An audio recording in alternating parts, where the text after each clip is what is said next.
Salut les poolers et bienvenue à un nouvel épisode de 100% Pool, le podcast de tout sur le hockey qui va vous aider à gagner votre pool cette année. Je suis votre animateur Oli Fizet, accompagné aujourd'hui du Mac Analytics, le Calculator, le Sakic du spreadsheet. Pour ceux qui vont regarder la vidéo, vous regarderez la chemise de mon co-animateur Guillaume Corbeau-Archambault. Guillaume, comment ça va? En haut attaché. Le Sakic du spreadsheet, comment? Fallait que ça fitte avec un look un peu comptable. I am an accountant. Le Calculator était mon préféré. Le Calculator. Écoute, j'en ai d'autres dans ma manche. Salut Ali, j'ai bien hâte de faire l'Avalanche. Une équipe vraiment le fun aujourd'hui. Fait que j'ai très hâte de rentrer là-dedans avec toi aujourd'hui.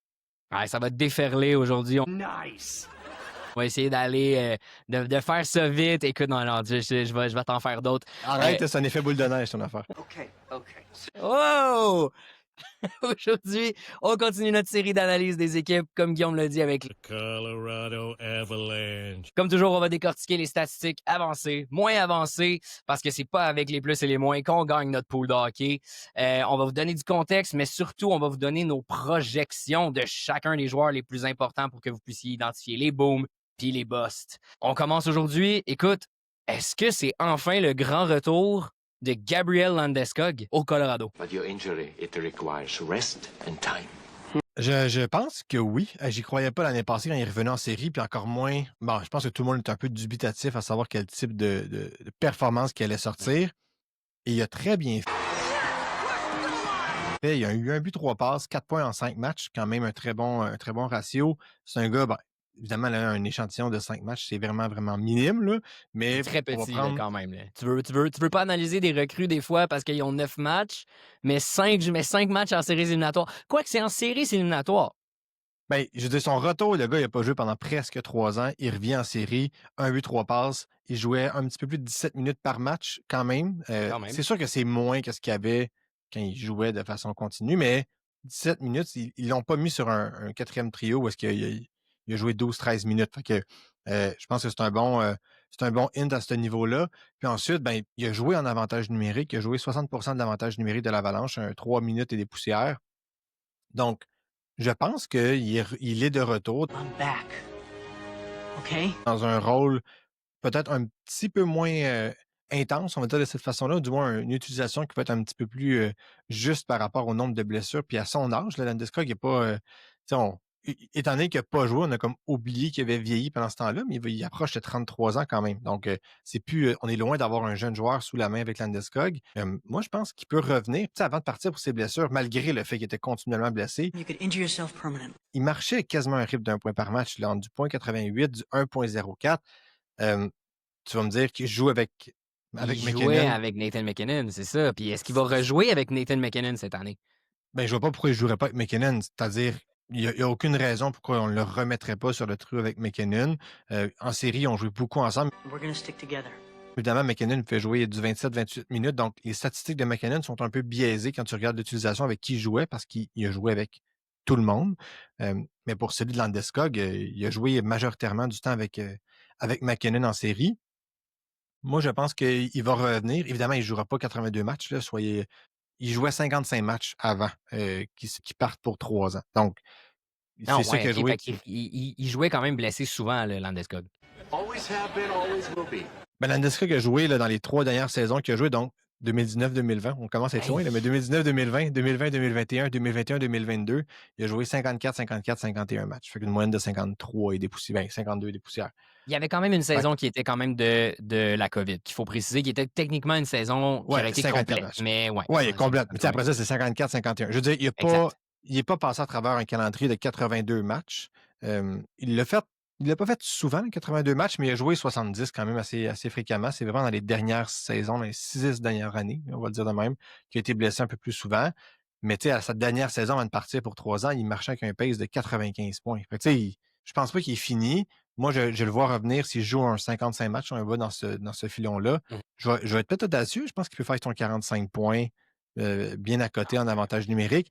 L'Avalanche a beaucoup de profondeur, mais en avantage numérique d'un point de vue de talent pur. Tu sais, je prends Landeskog avant un gars comme Arturi Lekonen, par exemple, pour jouer en C'était ma power prochaine play. question. That was my next question. Parce que Lekonen était le joueur qui jouait justement sur le premier trio avec un Nathan MacKinnon qui avait tout l'espace, qui est quand même lui aussi considéré un peu comme les Band-Aid Boys. Puis franchement, vous allez nous entendre souvent utiliser cette expression-là, les Band-Aid Boys. C'est des joueurs qui sont souvent blessés, qui sont étiquetés Injury justement prone. des injury prone aussi en anglais qui sont utilisés. Arturi Lekonen en est un aussi. Mais quand même, l'année dernière, 45 en 69. Est-ce que sur un deuxième trio, Lekonen est encore relevant? Est-ce qu'il peut aller faire plus que ça même?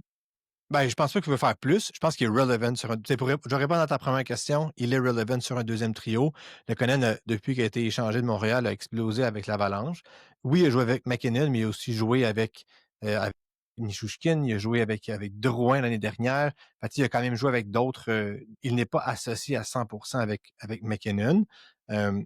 Mais oui, je pense qu'il va être relevant. He is still relevant. Where? Phoenix? Puis il va avoir là, ses essais avec MacKinnon quand Landeskog va être hors combat pour quelconque raison qu'on ne saurait dire.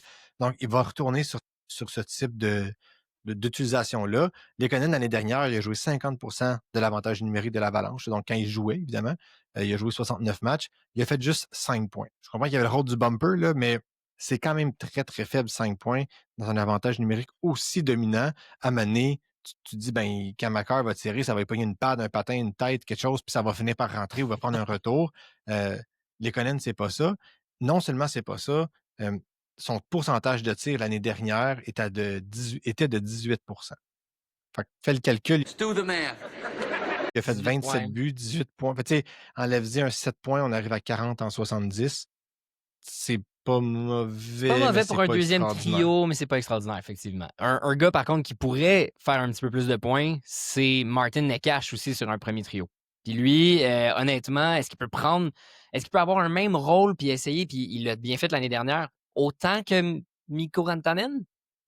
Non, mais là, Rantanen, là, on se calme. Là, Calm down. 10 points, là, c'est pas ce que Necas va faire. Là. C'est vraiment beaucoup. Puis il a eu la chance l'année passée de faire ces points-là, puis il l'a pas fait. Là. Je veux dire, Rantanen est dans une autre ligue que Necas. La preuve, c'est que Necas est venu dans un package avec Jack Drury. Quand tu échanges un joueur contre plusieurs joueurs, tu es toujours perdant au change. La très, très, très grande majorité du temps, tu es perdant au change. L'Avalanche, c'est allé chercher Necas, qui est quand même pas, il n'est pas piqué des verres, mais c'est Necas, l'année dernière, il a commencé avec 37 points en 22 matchs. Il était premier compteur de la Ligue à ce moment-là. Le deuxième quart de la saison, il a fait 13 en 22. Là, tu sais, il y a vraiment un gros ralentissement. On est passé de plus d'un point et demi par match à 1 point aux 2 matchs. C'est quand même pas... c'est un énorme changement de performance. Mais c'est très respectable. Le retour du balancier. Il était quand même, ben c'est ça, il est quand même tout feu, tout flamme. Avec les Hurricanes, puis ça s'est refroidi quand il est arrivé avec l'Avalanche. Ben, en fait, non, il est encore avec les Hurricanes quand il a fait 13 en 22. Ah, il est encore avec les Canes. Quand il a été échangé, il a fait 28 en 30, en étant jumelé avec MacKinnon et Lekonen. Fait que tu sais, plus ou moins un point par match. Un point par match, pour vrai, avec Martin Necas, c'est ce qu'on peut s'attendre de lui. C'est ce qu'on cherche, je pense, au Colorado. Oui. Mais tu sais, si on regarde ses statistiques un peu plus loin, il tire 2,6 fois par match. Il joue 3 minutes 30 sur le power play, 20 minutes de temps de glace. Si le gars fait 75-80 points, I mean, c'est ce que tu veux. C'est ce que tu veux. C'est ce type de performance-là aussi qu'on s'attendait de Necas quand il était avec les Hurricanes. Son début de saison l'année dernière était sur la cocaïne. Diet Coke. Ensuite, il est revenu sur Terre parce que clairement son buzz était fini. Il a été échangé au Colorado. Puis j'avais pas fini, là, je m'en allais dans la neige. Powder? Mais il est retourné au Colorado, puis je pense qu'il a trouvé un rythme qui était intéressant en jouant avec MacKinnon. Je crois que c'est le deuxième joueur le plus talentueux de l'Avalanche. C'est le gars qui va profiter du powerplay avec MacKinnon et Makar. Fait que 75-80 points, je pense, pour Necas, c'est steady. Je serais prêt là, à mettre un 5 piastres là-dessus sans trop me risquer. Betting for suckers. C'est clair qu'il va aller atteindre ce genre de point, ce genre de barème-là, surtout quand tu passes pas 33% de ton temps avec Kotkaniemi puis Robinson avec les Hurricanes. Comme l'année passée. Comme l'année passée. Donc, on peut s'attendre à une meilleure production. Puis encore même prendre un autre step avec Martin Necas, qui est à je pense, à son dernière année de contrat en plus. Fait qu'on, absolument. Je pense qu'il peut même peut-être essayer d'aller peser un petit peu plus. Puis il va jouer justement avec Nathan MacKinnon. Écoute, on n'a pas grand-chose à dire sur Nathan MacKinnon à part que c'est sinon peut-être des fois même le meilleur joueur de la Ligue, point. He's a real stud. Ben oui, d'un point de vue pooler, moi je le mets deuxième. Là, je pense que sur une période un petit peu plus longue, McDavid a prouvé que son on va en parler quand on va faire les Oilers, mais McDavid, c'est un gars de 125 steady, tandis que pour moi, McKinnon, il est plus proche de 112, 115. On s'entend qu'on est dans des barèmes qui ont aucun bon sens, mais je pense que McDavid l'a fait tellement souvent, ce type de performance-là. Ça ne veut pas dire que sur une saison donnée, McKinnon ne va pas devenir plus performant que McDavid. Mais si tu le prends pour 3 ou 4 ans, je pense que McDavid va gagner son duel face à McKinnon 3 fois sur 4. T'sais. Fait que ça ne veut pas dire que cette année ne sera pas la saison, un peu comme Draisaitl puis McDavid l'année dernière. Là, mais sur une longue période, sur un long moment, McDavid va devenir ton meilleur joueur. Mais McKinnon, c'est 110, 120 points. C'est tout. C'est tout. Il n'y a rien d'autre à dire. C'est steady. Il joue avec des bons joueurs, une bonne équipe. Je veux dire, il n'y a aucune raison pourquoi il ne le fasse pas, à part s'il est blessé. Sans conteste, c'est vraiment le deuxième meilleur choix disponible dans vos pools à chaque fois. Si McDavid est pris, McKinnon. C'est aussi simple que ça. Ouais, pour moi, il est devant Kucherov, il est devant Kaprizov, il est devant Makar, il y en a un autre. Même. Avant Draisaitl. Draisaitl, c'est un 105, là, c'est ce qu'on avait. C'est ce que j'annonce en primeur. Fait que tu sais, Draisaitl est à 105, McKinnon 115, puis McDavid 125. C'est un peu de même l'ordre. Fait que c'est ce qu'il y a pour McKinnon. Puis il y a quand même un deuxième centre qui sont allés chercher l'année dernière, l'Avalanche, qui est Brock Nelson, qui, à mon avis, moi j'aime beaucoup Brock Nelson. Pour moi, c'est un excellent joueur quand même qui il a déjà eu des rythmes de presque 1 point par match par le passé, mais il est arrivé à l'Avalanche, puis malheureusement, ça a pas vraiment tourné comme il voulait. Je veux dire, l'année dernière, Barzal était blessé en plus, Brock Nelson était utilisé à outrance. Il jouait 19 minutes avec les Islanders. C'est beaucoup trop pour Brock Nelson. Avec l'Avalanche, il en joue 17.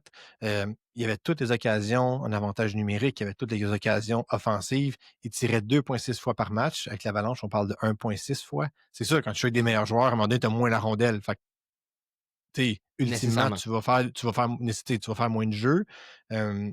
Et d'un point de vue avantage numérique, il est passé de 19 points l'année dernière à 7 cette année. C'est un écart de 12 points. Fait, c'est beaucoup d'indicateurs qui te disent que le gars ralentit. Brock Nelson, il a vieilli aussi. 34 ans. Il va commencer la saison à 34 ans. C'est un très bon deuxième centre pour l'Avalanche, sachant que tu as McKinnon comme premier puis que McKinnon va jouer à pu finir. Brock Nelson pourrait profiter du fait de jouer avec des alliés peut-être un peu plus talentueux qu'avec les Islanders. Quand tu passes de Simon Holmstrom à Valérie Nichushkin, tu t'upgrades. Mais c'est ça. Je pense que Brock Nelson, 45-55, ça va être dans ces eaux-là qu'on peut s'attendre. Il n'y aura pas accès au premier powerplay. Là. Ça va être. Il n'est pas le premier sur la liste. Je prends Lekonen avant Brock Nelson. Fait que si tu dis que tu as McKinnon, Necas, Nichushkin, Landeskog, Lekonen, tous devant Brock Nelson, puis tu as peut-être même Victor Olofsson à la limite qui peut aller en avant, ben là, ça fait beaucoup de monde. Il ne verra pas beaucoup de temps à 5 contre 4. Là. Ça fait beaucoup de monde, mais quand même, je pense qu'il n'a peut-être pas profité l'année dernière non plus lorsqu'il était arrivé au Colorado puis qu'on espérait que c'était un nouveau Kadri, parce que Kadri n'a vraiment jamais été remplacé. Il n'y a jamais eu un deuxième centre de remplacer au Colorado. Ouais, on pensait que c'était un deuxième centre de 95 points, ça n'arrive pas souvent. Là, non, c'est sûr. Mais on pensait, je pense, que Brock Nelson arrive, puis dans vos pools, moi, c'était un des gars que j'étais tout le temps surpris à la fin de l'année que c'était un des vols d'un des gars qui avait gagné notre pool ou qui avait fini deuxième, parce que ce gars-là a été repêché un peu plus tard dans les rondes. Il surmontait tout. Il allait toujours plus haut dans son ADP que si, mettons, il était dans 5e, 6e, whatever, ronde, il devançait toujours à peu près d'au moins 1, 2, 3 rondes. Mais par contre, cette année, il va peut-être jouer avec un des joueurs qui est les plus difficiles à cerner dans la Ligue nationale. On parlait d'aller faire du ski dans de la poudre.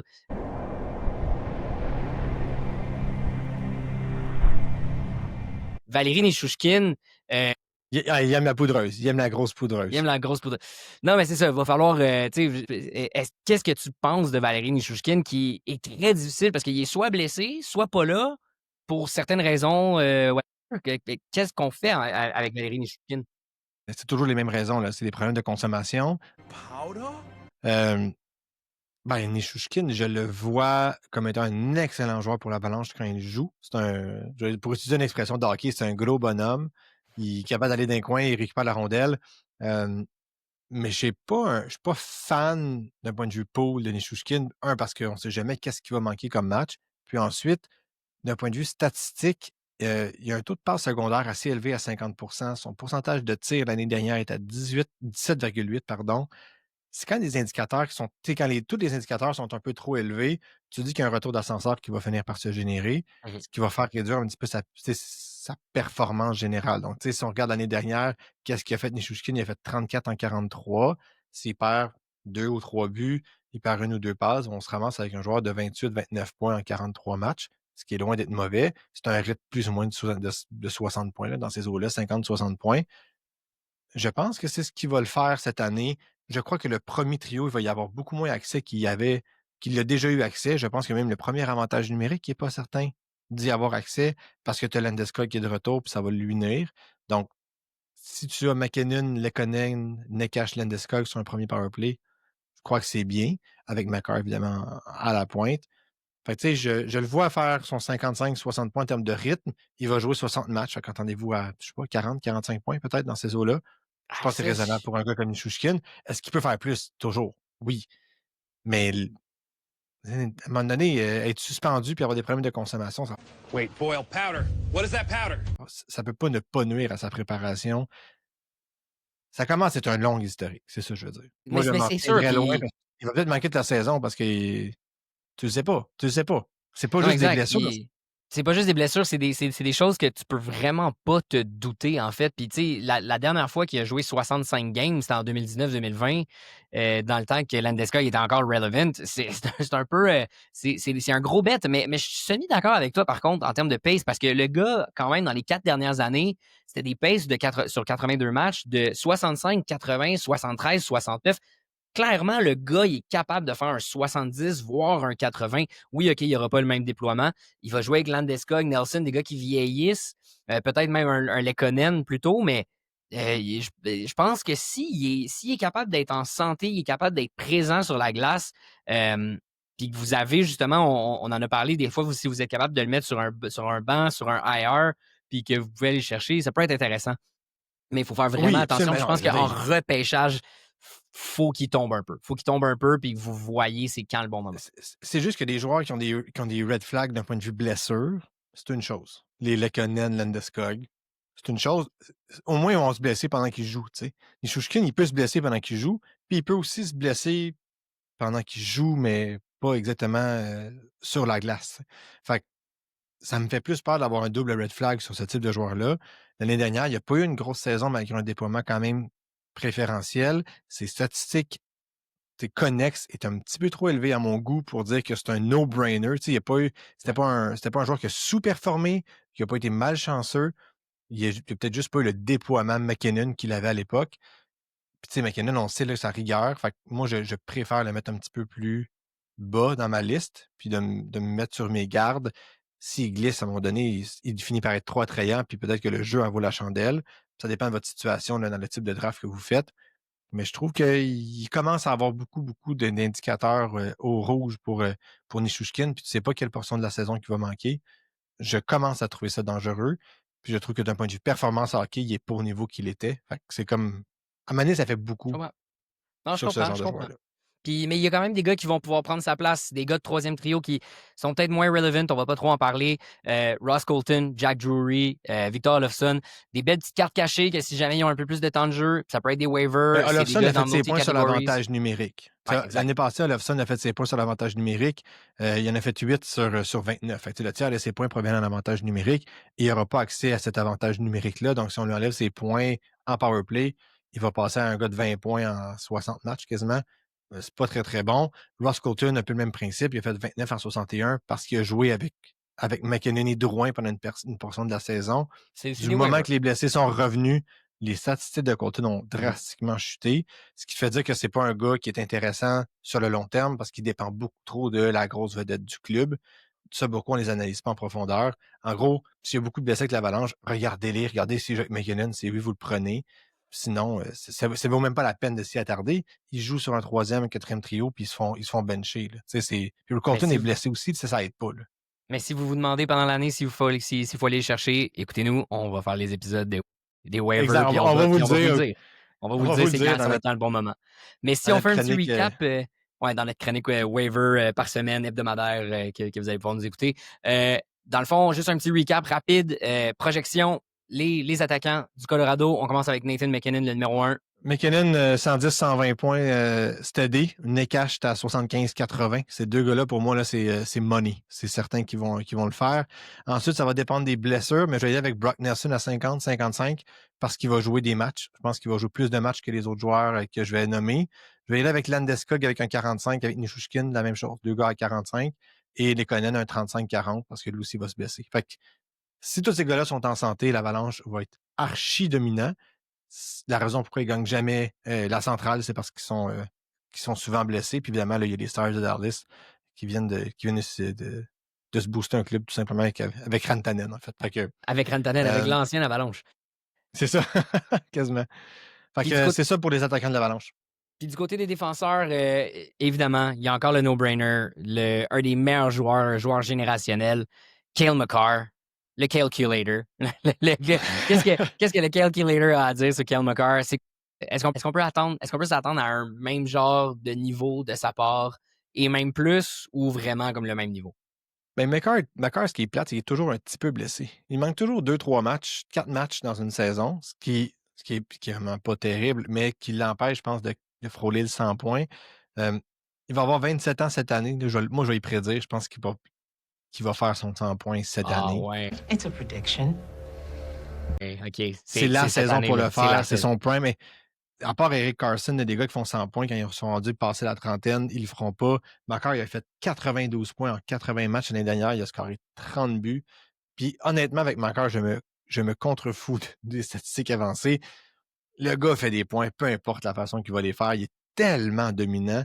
Ça me fait penser justement à la saison de McDavid où je dis, je décide de gagner de Maurice Richard, genre pas de 50, puis sacrez-moi patience avec le fait que j'ai pas de shot. C'est comme si quand il se décide de compter, il compte. Quand il se décide de faire des points autrement, il est fait autrement. Qu'il est outrageusement dominant, Makar. Moi, personnellement, dans un pot, je le prendrais 3e devant Kucherov. Parce que c'est défenseur... avec... C'est ça, c'est avec des défenseurs, que tu gagnes. Je pense que oui. Je pense que, mettons, MacKinnon et McDavid sont dans une classe à part, mais je préfère Makar à Draisaitl. Au final, ils ont 15 points d'écart seulement entre les deux. Là. Ouais, c'est ça. Nomme-moi des défenseurs qui font 75 points. Il n'y en a pas. Là. Il y a Quinn Hughes. Il y a peut-être Bouchard qui va le faire. Darlin ne le fait pas. Fox ne l'a pas fait l'année dernière. Ça fait longtemps que 75 points, c'est beaucoup de points pour un def. L'écart de points est tellement grand, puis il y a tellement peu de défenseurs. L'écart entre Makar est le dernier défenseur de ton club, ça peut être 60 points. Là. Fait que l'écart entre Draisaitl à 105 et ton dernier attaquant, c'est rarement 60 points. Ça va être souvent un 40 ou un 50, mais c'est rare que ton dernier attaquant que tu vas repêcher va être un gars si tu dit 40-45 points. Ça n'arrive pas souvent. Non, exact. J'adore Makar pour cet écart de performance qui va venir générer à ton club. Steady. C'est le meilleur défenseur. Je le prendrais pas en avant McDavid, mais il y a un case pour dire que tu le prends avant McKinnon. Je pense que c'est un cas que tu peux monter puis de dire que tu peux le prendre 2e. C'est pas utopique et complètement débile de penser ça. Sur le retour, si vous faites un snake draft, un draft serpentine, puis que vous draftez justement Makar en 2e, 3e, puis s'il glisse en 4e, puis vous allez, dépendamment vous êtes combien dans votre pool, puis que vous revenez, vous pouvez aller chercher un attaquant qui va peut-être faire un 100 points, un Pasternak, un Marner, un Eichel, des gars qui ont le upside d'aller le chercher. Il y en a beaucoup plus. Enfin, jetez-vous sur un gars comme lui qui va faire toute la différence. Si vous avez peur qu'il a fait 5 points en 7 matchs en séries éliminatoires, arrêtez. Là. C'est un gars, comme tu as dit, qui va faire 100 points. C'est incroyable. Ouais. Mais est-ce que son coéquipier, par contre, va réussir encore à le suivre cette année? Devin Taves. Tout le temps. Moi, Devin Taves, j'y crois. Steady. 47-53, tu joues avec Makar, tu vas chercher tes points.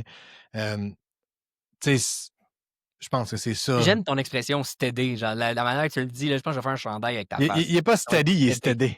Steady. Il est C'est comme steady. estimé. Non, mais tu t'en fous qu'il y ait un 60% de passe secondaire, Devin Taves. Tu regardes avec qui il joue, puis tu dis, moi aussi, si j'avais la rondelle sur mon tape, je la donnerais à Makar.